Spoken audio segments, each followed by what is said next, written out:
January 17, 1945, a bitter wind scoured the snow-laden forests of the Ardennes. White drifts stretched across the frozen ground, broken only by the tracks of foxes and the occasional patrol of German soldiers. Silence reigned, but it was a fragile one, taut with anticipation. Frost clung to rifles, helmets, and the weary faces of men who had learned to fear every shadow. From the tree line, a distant rumble began, a low, almost imperceptible vibration beneath the solace of boots. At first, the Germans thought it was the earth itself groaning under the weight of winter. But the sound grew, insistent and mechanical, a metallic heartbeat rolling through the frozen landscape. Eyes widened behind frostbitten masks. Fingers tightened on triggers. And then, through the white haze, dark silhouettes emerged, American tanks, armored behemoths slicing through what had been deemed impassable terrain. Steel tracks chewed through snow, engines growling like beasts unleashed. The soldiers froze, caught between disbelief and panic, as the invaders pressed forward. For the men of the German lines, the impossible had arrived. Their supposedly impenetrable defenses were about to crumble under a thunder of iron and fire. The first rumble shattered the silence, and the Germans realized their defenses were about to fail. Late December 1944 had brought Europe to a winter of extremes. The Ardennes, a dense forest region spanning Belgium, Luxembourg, and northeastern France, was cloaked in deep snow and shrouded by fog.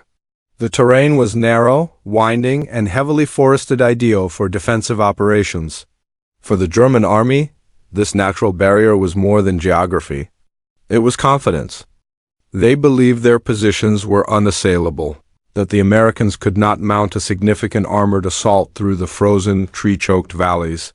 The German High Command had fortified the region with pillboxes, machine gun nests, anti-tank obstacles, and mines. Infantry dug into snow-covered embankments, while artillery units were positioned to dominate every conceivable approach. Commanders were certain that the Ardennes treacherous landscape would slow any advance, giving them time to counterattack or call in reinforcements. Morale, though frayed by the months of retreat on the eastern and western fronts, leaned on the belief in this natural stronghold. Soldiers clutched frostbitten rifles, certain that the forest's dense cover was an ally against the armored might of the Allies. Yet the Americans had studied the terrain carefully. Intelligence officers mapped every pass, noted every valley, and identified weak points in German deployments. The 3rd and 4th Armored Divisions, supported by infantry and artillery, were poised to exploit these vulnerabilities. Engineers prepared to clear snow-laden roads and ford frozen streams, anticipating that speed and surprise would be decisive. For the Americans, the Ardennes was not a wall. It was an obstacle to be conquered, a puzzle to be solved with firepower. Precision and audacity, weather would play a paradoxical role. Snow and fog that comforted the Germans also concealed movement. While the defenders relied on visual scouting and predictable approaches, the Americans could maneuver unseen, relying on reconnaissance, radio coordination, and the mechanical reliability of their armored columns. Every frozen river crossing, every narrow valley became a potential stage for a surprise breakthrough. By January 17th, the stage was set.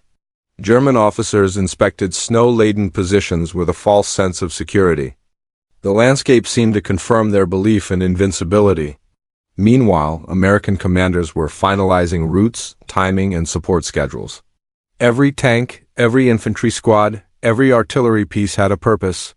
The forest, so protective in appearance, would soon become a corridor for an assault that German soldiers had not imagined possible. Beneath the stillness of frost and fog, the impossible was quietly being arranged. What the Germans considered a natural barrier was about to be transformed into a trap of their own making. But beneath the quiet snow, American planners were already turning the impossible into reality.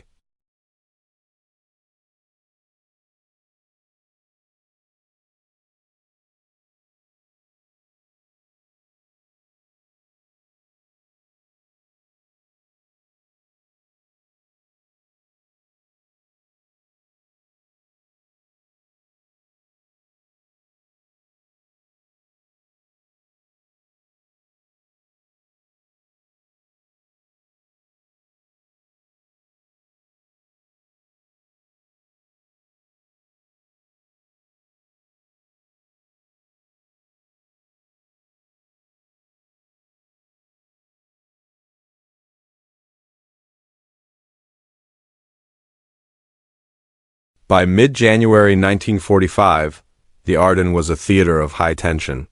The German Wehrmacht had committed roughly 200,000 troops across the region, a mixture of seasoned veterans and hastily mobilized recruits. Among them, the 5th Panzer Army and elements of the 6th SS Panzer Army were tasked with defending key corridors, including the river crossings at the Aue and Sauer, as well as vital roadways through the forested hills. Artillery positions bristled with 105 mm and 150 mm guns, while infantry dug into foxholes and snow-covered trenches, confident in the natural shield offered by the dense woodland. Anti-tank obstacles, steel hedgehogs, ditches, and minefields lined every suspected approach, designed to funnel advancing vehicles into kill zones. Opposing them, the United States deployed the 3rd and 4th Armored Divisions, reinforced by elements of the 28th and 29th Infantry Divisions. Each armored unit was equipped with M4 Sherman tanks, some fitted with additional armor plating and supported by tank destroyers such as the Mufferine.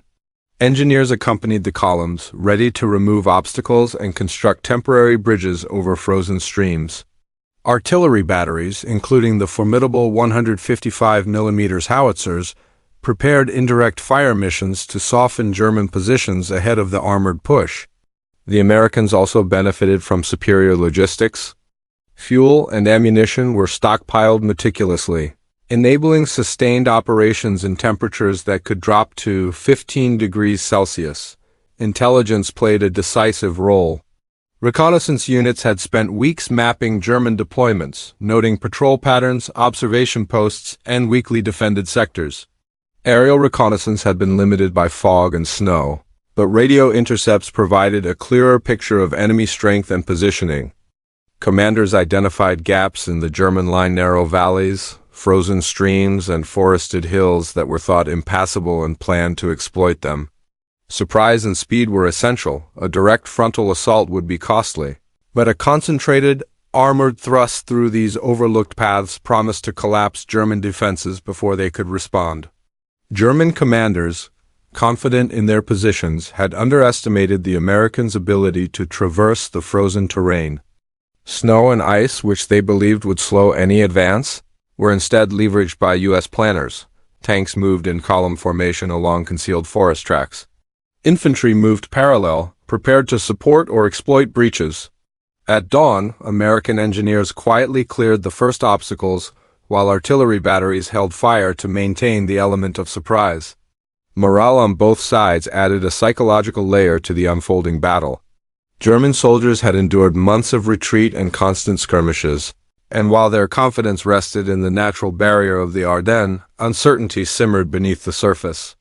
The Americans, meanwhile, were battle-hardened but wary, aware that any miscalculation in timing, terrain, or coordination could halt the offensive before it began.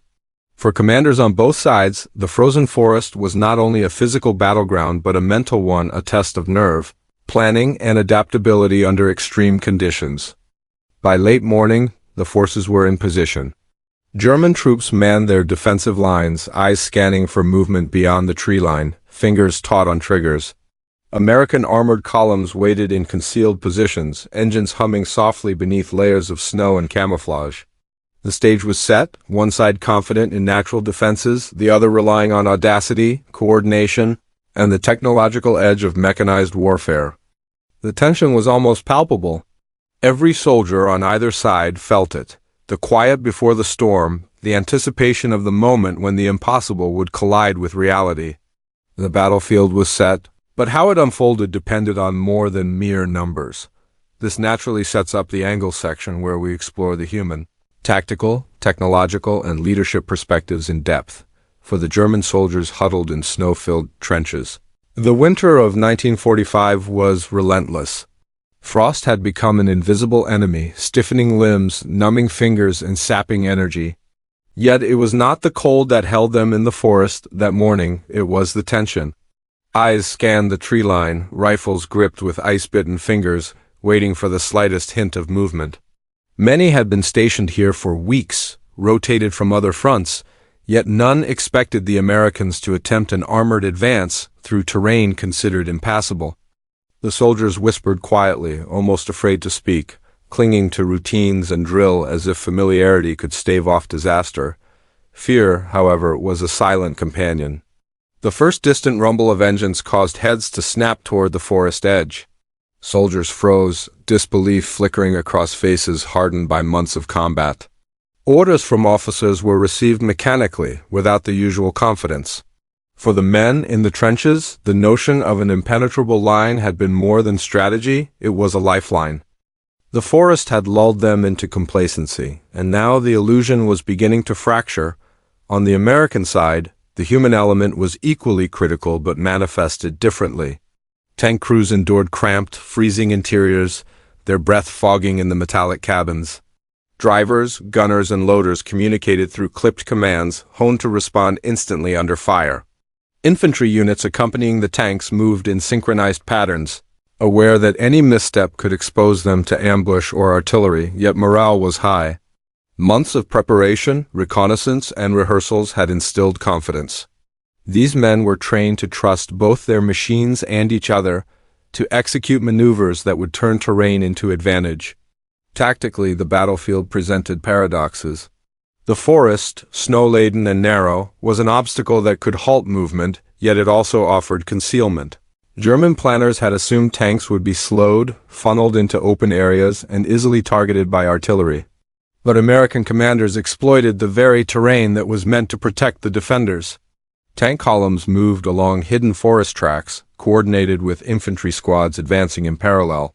Engineers cleared fallen trees and reinforced paths, creating a temporary corridor through which mechanized units could advance faster than anticipated. The German defensive plan relied heavily on prediction and preparation. Anti-tank ditches and obstacles were placed where prior assaults were expected.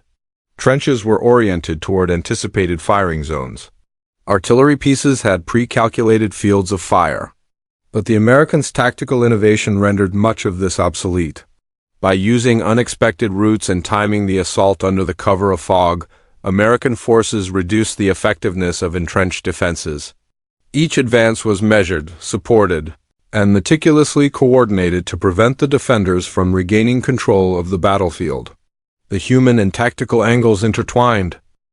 Technology shaped the battlefield in ways both visible and subtle. The American M4 Sherman tank, while not the heaviest armored vehicle in the war, was reliable, maneuverable, and supported by combined arms coordination. Engineers had reinforced tracks to navigate frozen streams and compacted snow, while radios allowed real-time communication across dispersed units, a critical advantage in forested terrain where line of sight was limited. Infantry units carried portable anti-tank weapons ready to neutralize threats, while artillery batteries coordinated indirect fire, striking suspected German positions without revealing their own locations. On the German side, tanks such as the Panzer IV and Panther were formidable, but constrained by narrow forest roads and frozen ground. Mines, anti-tank ditches, and obstacles could slow an advance, but they could not anticipate the Americans' ingenuity in route selection and rapid obstacle clearance. Leadership decisions were decisive. American commanders calculated timing with precision, exploiting weaknesses in the German defensive matrix. Brigadier generals and colonels oversaw armored columns while delegating tactical decisions to company commanders, ensuring adaptability on the move. German officers, confident in their natural and fortified defenses, often underestimated the speed and audacity of the American advance. Orders were delayed, miscommunicated, or impossible to enforce across disrupted lines. While both sides possessed capable leaders, the difference lay in flexibility under pressure. The Americans relied on initiative and improvisation. The Germans clung to static plans. From the enemy's perspective, the advance was bewildering. German intelligence had largely discounted the possibility of tanks traversing frozen forested terrain. Reports of mechanical failures in prior winters had reinforced the belief that armored units would be restricted to open roads and valleys. When American tanks appeared from seemingly impossible directions, fear and disbelief rippled through defensive ranks. Soldiers froze, unsure whether to fight, flee, or wait for orders that would never arrive. Panic and hesitation magnified vulnerabilities, turning a strong defensive line into a brittle network of isolated positions. Moral angles compounded the psychological effects. The sudden appearance of armored columns in what was deemed safe territory instilled shock and awe. Men who had trained for winter defense, who had prepared for artillery bombardments and infantry assaults, were confronted with something entirely different: unstoppable machines advancing with calculated precision. Courage was tested not in open combat but in the ability to adapt to unexpected circumstances. For American troops, witnessing the effectiveness of their training and technology reinforced confidence and fostered cohesion. For German soldiers, the moral impact of surprise shock, fear, and the recognition that their line was no longer secure was as decisive as any artillery shell. Even equipment and leadership intertwined with human morale. The sight of a Sherman tank cresting a hill, gun turret swiveling, followed by infantry moving with unflinching precision, reinforced belief in invincibility on the attacking side. Conversely, the German perception of vulnerability, compounded by the immobility imposed by snow and trees, paralyzed many units before they even fired a shot. The interplay of human psychology, mechanical capability, and command decisions set the stage for the battlefield's decisive moment. By the early hours of engagement, technology, leadership, enemy miscalculations, and moral pressure converged. Snow, ice, and trees could not stop a meticulously coordinated assault. German assumptions of impenetrability were eroding. While American initiative and mechanized power pressed forward relentlessly, the battlefield was no longer static. It was a living, shifting tableau of tension, motion, and impending conflict. Dawn had barely broken over the Ardennes on January 17, 1945. A muted gray light filtered through the skeletal trees, casting long shadows over the snow-stiffened ground. German soldiers, still rooted in disbelief, strained their eyes toward the distant tree line. The silence, so long a companion, was shattered first by a deep, metallic growl. The Sherman tanks emerged from the forest's edge like ghosts made of iron. Tracks chewed through the snow, sending up a spray of ice and slush. Engines roared in synchronization, a mechanical symphony that drowned the faint rattle of German rifles. Artillery crews had already registered fire, their targeting precise but delayed, waiting for the right moment. Infantry moved in tight formation behind the armored column. Rifles at the ready, eyes sharp for ambush. Every unit knew its role, every commander calculated each second of advance. The Germans tried to respond. Machine guns opened fire from pillboxes and trenches, bullets rattling against steel plating. Mortar rounds exploded in snow-laden craters, sending clouds of white dust into the air. Yet the tanks pressed on. The anti-tank ditches and steel hedgehogs designed to halt them were cleared or circumvented with engineering ingenuity. The forest, which had been their ally, became a corridor guiding the attackers forward. Fear gripped the defenders. Many soldiers froze where they stood, rifles trembling in hands numbed by cold and disbelief. Orders were shouted over the chaos, but communication faltered as lines were disrupted by snow, terrain, and the thunder of approaching engines. Officers sprinted along trenches, waving frantically, trying to rally men who could not reconcile the reality before them with their assumptions of impassibility. The Americans moved with calculated speed. The lead Sherman tanks navigated narrow paths, the treads gripping frozen ground as gunners scanned every shadow. Infantry units flanked the columns, ready to exploit breaches or suppress remaining resistance. By mid-morning, January 17, 1945, the American advance had reached the heart of what German soldiers had believed was an unassailable line. The first ridge had fallen, and behind it, entire platoons were immobilized by confusion and fear. Orders from German officers were shouted across trenches and snow-choked paths, but the roar of engines and explosions drowned command. Leaving men isolated and indecisive, the Sherman tanks pressed on relentlessly, each advancing unit synchronized with artillery barrages and infantry support. The forest funneled movement, but instead of hindering the attackers, it guided them toward gaps and weak points that German engineers had not anticipated. Pillboxes designed to cover choke points were bypassed or neutralized by concentrated fire. Anti-tank mines detonated prematurely or were cleared by engineers with grim efficiency. Every obstacle intended to slow the Americans only delayed them by moments. The momentum of the advance could not be stopped. German morale crumbled under the unrelenting pressure. Soldiers abandoned trenches, some fleeing into the forest, to escape perceived encirclement. Others attempted to mount last-minute counterattacks only to be overwhelmed by coordinated fire. At one command post, a senior officer attempted to rally retreating troops, but his voice was lost amid the cacophony of armored engines, machine gun bursts, and artillery. Fear, disbelief, and exhaustion converged into paralysis, leaving the line vulnerable to the next wave. A decisive moment occurred near a frozen river valley. American engineers had cleared a makeshift crossing, allowing the lead Sherman platoon to flank a key German strongpoint. The tank commander, noting the defenders' disarray, ordered his gunners to target the pillbox's blind side. Shells struck with precision. Wood splintered, concrete cracked, and the defenders' position collapsed under fire. Infantry surged forward, securing the ridge while the tanks moved deeper into the forested corridor. Communication failures among German units exacerbated the situation. Radio lines were cut by artillery fire. Messengers were intercepted or lost in snowdrifts. Units that had not yet seen the armored advance were unaware of the collapse at the front. This fragmentation allowed American forces to isolate pockets of resistance, reducing the effectiveness of defensive coordination. Where German soldiers had once relied on interlocking fields of fire and mutual support, they now faced overwhelming pressure without cohesion or guidance. The psychological impact was decisive. Soldiers who had trained for winter defense now faced an entirely different reality. Tanks moving through the forest where no path should have existed, artillery striking seemingly at random, and infantry appearing from unexpected directions. Shock and awe paralyzed decision-making.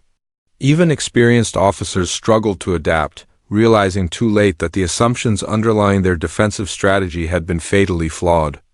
By afternoon, the German defensive line was irreparably breached.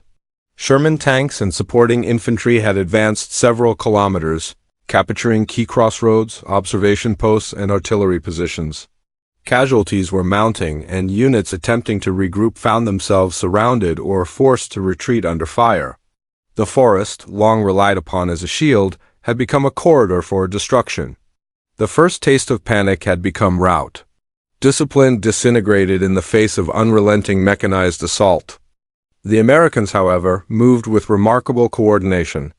Commanders adapted to minor setbacks, infantry reinforced exposed flanks, and engineers cleared remaining obstacles without hesitation. Each action compounded the effectiveness of the previous one, creating a cascade of tactical successes.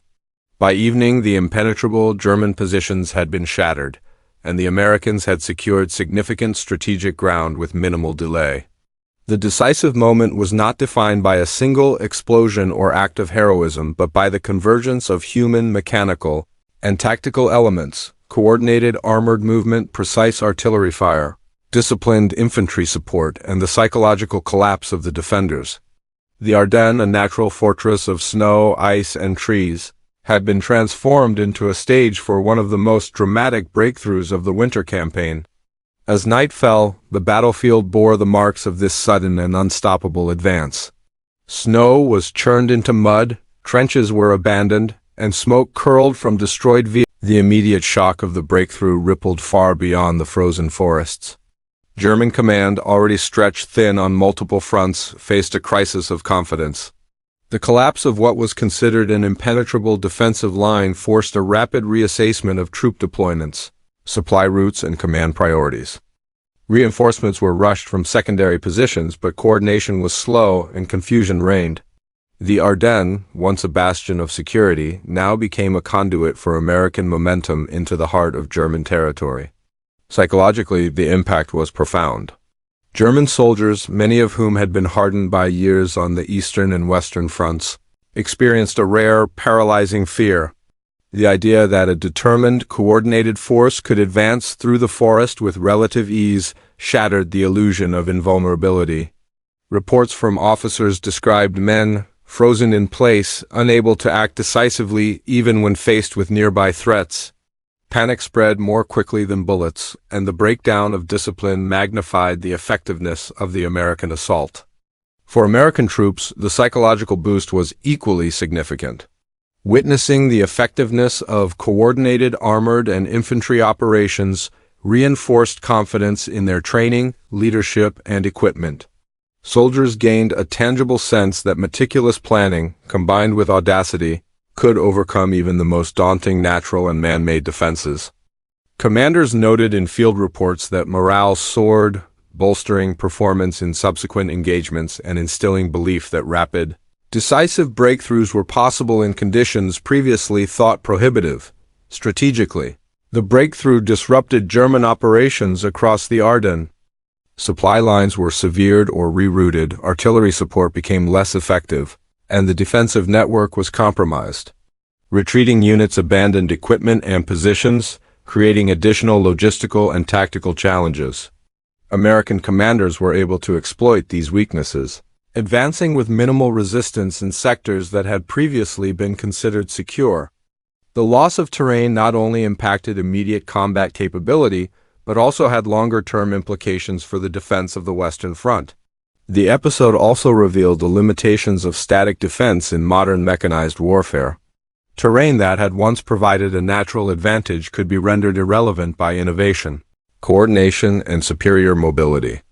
German reliance on frozen rivers, narrow valleys, and forested ridges as defensive barriers proved insufficient against a force capable of rapid adaptation.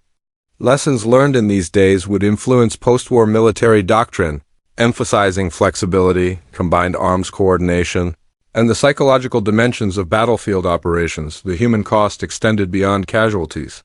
Morale, confidence in leadership, and the perception of control over the battlefield were shaken. Soldiers who survived the breakthrough carried the memory of that day forward, influencing decisions in subsequent operations. For the Americans, the operation became a case study in the effective use of armored units and combined tactics under extreme environmental conditions. By the close of January 17th, the Ardennes campaign had shifted irreversibly. The Americans had demonstrated that no terrain was truly impassable when preparation, coordination, and psychological advantage were applied in concert. German defenses, once trusted implicitly, were revealed to be fragile under the pressure of modern mechanized assault. The day's events reshaped both immediate operational plans and the broader strategic thinking of commanders on both sides. Beyond the maps and numbers, the moment left a lasting imprint on the men who witnessed it. In the frozen silence of the Ardennes, a lesson unfolded that